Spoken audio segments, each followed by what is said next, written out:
اعوذ باللہ من الشیطان الرجیم، بسم اللہ الرحمن الرحیم۔ السلام علیکم ورحمۃ اللہ وبرکاتہ۔ محترم ناظرین، اسلام اس بات کا حکم دیتا ہے کہ بوڑھے انسانوں سے حسن سلوک سے پیش آیا جائے، خواہ وہ عورت ہو یا مرد، خواہ وہ رشتے میں ماں باپ ہو یا غیر رشتہ دار ہو، ان کی عزت کیا کرو۔ بزرگوں کی عزت کرنے والوں کے لیے اللہ تعالیٰ نے بے شمار انعامات کا وعدہ بھی فرمایا ہے، مگر ناظرین کچھ ایسے بزرگ بھی ہیں جن سے اللہ تعالیٰ نے بہت زیادہ نفرت کا اظہار بھی فرمایا ہے۔ حضور نبی کریم صلی اللہ علیہ وآلہ وسلم نے ان بوڑھے بزرگوں سے جو یہ عمل کریں ان سے پناہ مانگی ہے، بلکہ آپ صلی اللہ علیہ وآلہ وسلم نے 3 اور آدمیوں سے بھی پناہ مانگی ہے۔ وہ کون سے ایسے 4 انسان ہیں جن سے نبی کریم صلی اللہ علیہ وآلہ وسلم نے اپنی مبارک زبان سے پناہ مانگی ہے؟ محترم ناظرین، اللہ تعالیٰ نے انسان کی زندگی کو عام طور پر تقسیم کیا ہے، یعنی بچپن، لڑکپن، جوانی اور بڑھاپا۔ پیدائش سے لے کر جوان ہونے تک، یعنی ابتدائی 3 مراحل میں انسان کی رہائش اور خوراک، خوشی اور راحت، معاشی کفالت، شادی بیاہ اور دیگر مالی اور جسمانی اور اخلاقی اور تمدنی تمام تر ضروریات کو پورا کرنے کے لیے والدین اپنی تمام تر توانائیاں قربان کرتے بوڑھے ہو جاتے ہیں۔ عمر رسیدہ افراد اپنی کمزوری، ناتوانی اور عمر کی وجہ سے ذہنی اور جسمانی لحاظ سے بچے کی مانند ہو جاتے ہیں۔ جو کل تک دوسروں کا بوجھ اپنے کندھوں پر اٹھایا کرتے تھے، آج وہ خود عمر کی اس منزل پر دوسروں کے رحم و کرم پر ہوتے ہیں اور ان کی خدمت اور محبت کے محتاج ہوتے ہیں۔ اس لیے دین اسلام نے بوڑھوں کی عزت اور اس کے ساتھ حسن سلوک کرنے کا خاص حکم دیا ہے۔ حضرت انس رضی اللہ تعالیٰ عنہ روایت کرتے ہیں کہ آپ صلی اللہ علیہ وآلہ وسلم نے فرمایا، جس کا مفہوم کچھ یوں ہے کہ جو جوان کسی بوڑھے کی عمر رسیدگی کے باعث اس کی عزت کرتا ہے، اللہ تعالیٰ اس جوان کے لیے کسی کو مقرر فرما دیتا ہے جو اس کے بڑھاپے میں اس کی عزت کرے گا۔ حضرت سہل بن سعود رضی اللہ تعالیٰ عنہ سے روایت ہے کہ نبی کریم صلی اللہ علیہ وآلہ وسلم کی خدمت میں ایک پیالہ پیش کیا گیا تو آپ نے اس میں سے نوش فرمایا، اور آپ کے دائیں جانب ایک نوعمر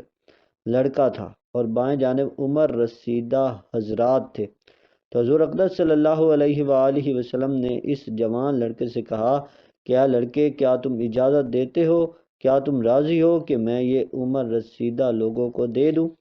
سیدنا انس رضی اللہ تعالیٰ عنہ سے روایت ہے کہ نبی کریم صلی اللہ علیہ وآلہ وسلم نے فرمایا، جس شخص کو اسلام کی حالت میں 40 برس کی عمر مل جائے، اللہ تعالیٰ اس سے 3 قسم کی بیماریاں، جنون، کوہڑ اور چیچوں کو دور فرما دیتے ہیں۔ جب وہ 50 سال کی عمر کو پہنچ جائے تو اللہ تعالیٰ اس پر حساب کتاب میں آسانی فرما دیتے ہیں۔ جب 60 سال کی عمر کو پہنچ جائے تو اللہ اسے اپنی طرف رجوع کرنے کی توفیق عطا فرما دیتا ہے۔ جب وہ 70 سال کی عمر کو پہنچ جائے تو اللہ تعالیٰ اور سارے آسمانوں والے اس سے محبت کرنے لگتے ہیں،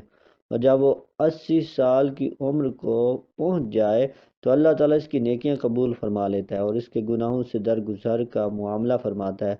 اور جب 90 سال کی عمر کو پہنچ جائے تو اللہ اس کے اگلے اور پچھلے سارے گناہوں کو معاف فرما دیتا ہے،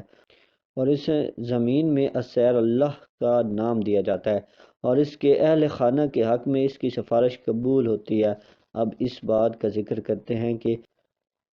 کہ حضور اقدس صلی اللہ علیہ وآلہ وسلم نے بڑھاپے سے پناہ کیوں مانگی؟ سنن ابو داؤد میں حضرت ابو سعید خدری رضی اللہ تعالیٰ عنہ سے روایت ہے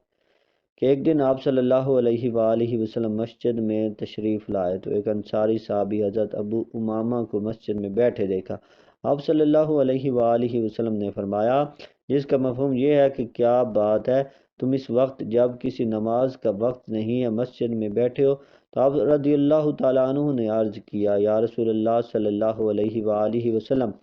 مجھ پر قرضوں کا بہت بوجھ ہے اور فکروں نے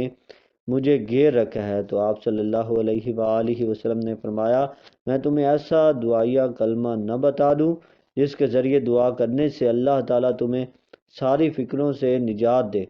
اور تمہارے قرضے بھی ادا کر دے۔ تو آپ رضی اللہ تعالیٰ عنہ نے عرض کیا، یا رسول اللہ صلی اللہ علیہ وآلہ وسلم، ضرور بتا دیجیے۔ آپ صلی اللہ علیہ وآلہ وسلم نے فرمایا کہ تم صبح شام یہ دعا اللہ تعالیٰ سے مانگا کرو، جس کا ترجمہ یہ ہے: اے اللہ، میں تیری پناہ چاہتا ہوں فکر و غم اور سستی اور کہلی سے، بزدلی اور کنجوسی سے، اور پناہ مانگتا ہوں قرض کے غالب آنے سے اور لوگوں کے دباؤ سے۔ حضرت ابو امامہ رضی اللہ تعالیٰ عنہ فرماتے ہیں کہ میں نے رسول اللہ صلی اللہ علیہ وآلہ وسلم کی اس ہدایت پر عمل کیا تو اللہ تعالیٰ کے فضل و کرم سے میری ساری فکریں ختم ہو گئیں اور میرا قرض بھی ادا ہو گیا۔ صحیح بخاری اور مسلم میں حضرت اماں عائشہ صدیقہ رضی اللہ تعالیٰ عنہ سے روایت ہے کہ رسول اللہ صلی اللہ علیہ وآلہ وسلم یہ بھی دعا فرماتے تھے، مفہوم یہ ہے: اے اللہ، میں تیری پناہ مانگتا ہوں سستی اور کہلی سے اور انتہائی بڑھاپے سے، قرض کے بوجھ سے اور ہر گناہ سے۔ اے اللہ، میں تیری پناہ لیتا ہوں دوزخ کے عذاب سے اور دوزخ کے فتنہ سے اور عذاب قبر سے اور دولت اور ثروت کے فتنے سے، مفلسی اور محتاجی کے فتنے کے شر سے اور فتنہ دجال کے شر سے۔ ناظرین، حضور اکرم صلی اللہ علیہ وآلہ وسلم نے بڑھاپے سے پناہ مانگی ہے۔ اس سے مراد وہ 60 سال والا بڑھاپا نہیں، کیونکہ اس سے تو آپ صلی اللہ علیہ وآلہ وسلم خود دوچار ہوئے تھے، بلکہ اس سے مراد وہ بڑھاپا ہے جس کو ارذ العمر کہا جاتا ہے، جس میں آدمی بالکل بے بس اور لاچار ہو جاتا ہے اور آدمی کو برے بھلے کی تمیز بھی ختم ہو جاتی ہے، جس میں انسان اکثر اپنے حواس کھو بیٹھتا ہے، اس کے اعضاء کمزور ہو جاتے ہیں، جس کی وجہ سے نہ وہ اللہ کی عبادت کر سکتا ہے اور نہ ہی وہ اپنے گھر والوں کو کوئی فائدہ پہنچا سکتا ہے۔ تو اس بڑھاپے سے آپ صلی اللہ علیہ وآلہ وسلم نے پناہ مانگی ہے۔ اس کا مطلب یہ نہیں ہے کہ اللہ تعالیٰ بوڑھے لوگوں سے نفرت کرتا ہے، مگر ہاں، اس کے علاوہ ایک ایسا بوڑھا شخص بھی ہے جس سے اللہ تعالیٰ نفرت کرتا ہے، اور حدیث میں اس کا تذکرہ بھی آتا ہے کہ حضرت ابو ہریرہ رضی اللہ تعالیٰ عنہ سے روایت ہے کہ بے شک رسول اللہ صلی اللہ علیہ وآلہ وسلم نے فرمایا، 4 آدمی ایسے ہیں جن سے اللہ کو نفرت ہے: متکبر فقیر، یعنی کہ وہ فقیر جو تکبر سے اللہ کا نام لے کر بھیک مانگتا ہے۔ دوسرا، ظالم حکمران۔ نمبر 3، قسمیں اٹھا اٹھا کر مال فروخت کرنے والا۔ یہ وہ شخص ہے جس کو آپ صلی اللہ علیہ وآلہ وسلم نے فرمایا کہ اللہ تعالیٰ ان سے سخت نفرت کرتا ہے۔ نمبر 4، بوڑھا زانی۔ آپ صلی اللہ علیہ وآلہ وسلم نے فرمایا، بوڑھا زانی کی مثال یہ ہے کہ وہ زندگی کا زیادہ تر حصہ گزار چکا ہوتا ہے، اس کو مرنا ہے اور اس کو مرنے کا ڈر نہیں ہوتا۔ اس نے بزرگی کے حصے میں زنا کیا تو گویا اس نے جہنم خود اپنے لیے منتخب کی۔ محترم ناظرین، بوڑھا زانی عورت ہو یا مرد، اس سے اللہ تعالیٰ کو شدید نفرت ہے۔ بڑھاپے میں زنا کرنے کا مطلب یہ ہے کہ اس کا مزاج بہت بگڑ چکا ہے اور اس کا دل اللہ تعالیٰ کے خوف سے بالکل خالی ہے۔ زیادہ عمر کی وجہ سے شہوت کے جو اسباب ہیں وہ سب ختم ہو چکی ہیں، اور اس کے باوجود بھی اگر بوڑھا شخص زنا کرتا ہے یا اس کی خواہش کرتا ہے تو اس کا مطلب صرف یہی ہے کہ وہ ہٹ درم ہے اور اس کے اندر خوف خدا نام کی کوئی چیز نہیں ہے۔ حضرت ابو الیسر رضی اللہ تعالیٰ عنہ کہتے ہیں کہ نبی کریم صلی اللہ علیہ وآلہ وسلم کہا کرتے تھے کہ اے اللہ، میں اونچائی سے گر جانے، دیوار کے نیچے دب جانے، ڈوب جانے اور جل جانے سے تیری پناہ مانگتا ہوں، اور اس بات سے تیری پناہ چاہتا ہوں کہ موت کے وقت شیطان مجھے بہکا دے، اور اس بات سے تیری پناہ مانگتا ہوں کہ میں تیرے راستے یعنی جہاد میں پیٹھ دکھا کر بھاگتے ہوئے مروں، اور اس بات سے بھی تیری پناہ مانگتا ہوں کہ کسی موذی کے ڈس لینے کی وجہ سے مروں۔ حضرت ابو ہریرہ رضی اللہ تعالیٰ عنہ سے روایت ہے کہ نبی کریم صلی اللہ علیہ وآلہ وسلم نے فرمایا، اللہ سے پناہ مانگا کرو آزمائش کی مشقت سے، بدبختی کی پستی سے، برے خاتمے اور دشمن کے ہنسنے سے۔ ناظرین، اس حدیث میں 4 چیزوں سے پناہ مانگنے کی تلقین فرمائی گئی ہے۔ در حقیقت دنیا اور آخرت کی کوئی برائی اور کوئی تکلیف، کوئی مصیبت اور کوئی پریشانی ایسی نہیں جو ان 4 عنوانوں کے علاوہ ہو۔ ناظرین، بلا ہر اس حالت کا نام ہے جو انسان کے لیے تکلیف اور موجب پریشانی ہو،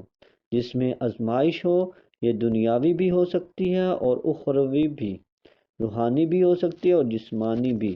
انفرادی بھی ہو سکتی ہے اور اجتماعی بھی۔ اللہ پاک سے دعا ہے کہ مندرجہ بالا احادیث میں نبی کریم صلی اللہ علیہ وآلہ وسلم نے جن چیزوں سے پناہ مانگی ہے، اللہ تعالی ہمیں ان سے محفوظ رکھے،